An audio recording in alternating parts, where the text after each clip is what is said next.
Pour yourself a mug of tea because I've got 8 cozy games for Nintendo Switch.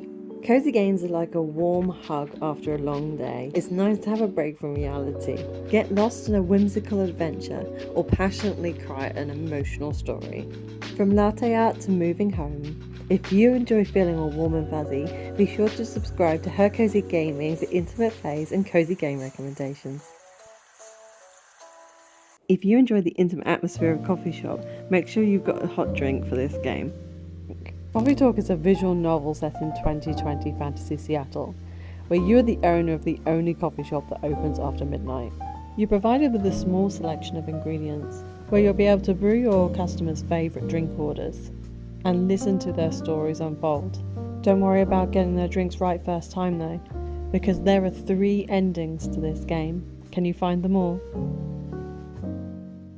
Spiritfarer is a game about dying. It delves into deep topics, so it may sound a little somber.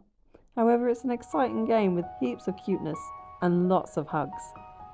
You play as Stella, a girl who's been given the responsibility of Spiritfarer, as the original Fairy Master retires. Along with your companion Daffodil the cat, an optional cooperative 2-player mode, you travel by boat between the islands, discovering stuck spirits that are in need of help moving on. You're going to need to grab the tissues for this one because Spiritfarer is an emotional rollercoaster. Do you need to escape to a deserted island and create your own paradise? Sure, it's been out quite a few years now, but Animal Crossing still holds a very special place in my heart, and Joey will always be my bestie. You can craft the tools you need to build your furniture, and make friends with new neighbours and invite up to 10 villagers to live with you on your island. It's the game that put cozy gaming on the map, and has held my attention for over 1,000 hours. Even several years later, I still find myself wanting to pick the game up and see what's happening with my villagers.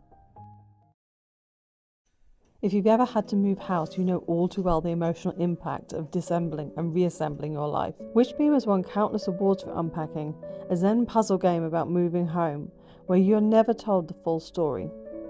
You unravel clues as you unpack your possessions and find new places to display them.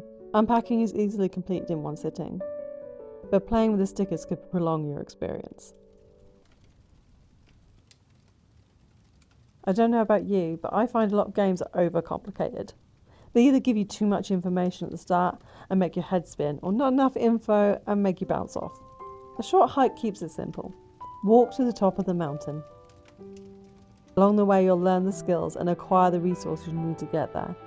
If you're looking for a game that doesn't ask much of you, then a short hike could be just for you. Haven Park is a tiny exploration game with a big heart. I've played countless adorable indie games over the years, but Haven Park impacted on me and left a big fat tear stain on my cheek. For such a simplistic game, it took me by surprise. You play as Flint, a young yellow bird who's tasked with restoring his grandma's park. If you're a beginner gamer looking for a short and sweet game to get started with, you're going to delight in playing Haven Park. Witchwood is an adventure simulation game. You play as an elderly witch whose daily routine of pottering about her swamp and sleeping in a cozy hut is rudely interrupted. With her trusty grimoire and her tool belt, she embarks on a journey through swamps, forests and farmlands, collecting materials to craft potions and cast spells. Witchwood is ultimately a crafting sim with RPG elements. You'll retrace your footsteps for the same materials and follow a to-do list, spent in your journal, which grows as you meet new characters.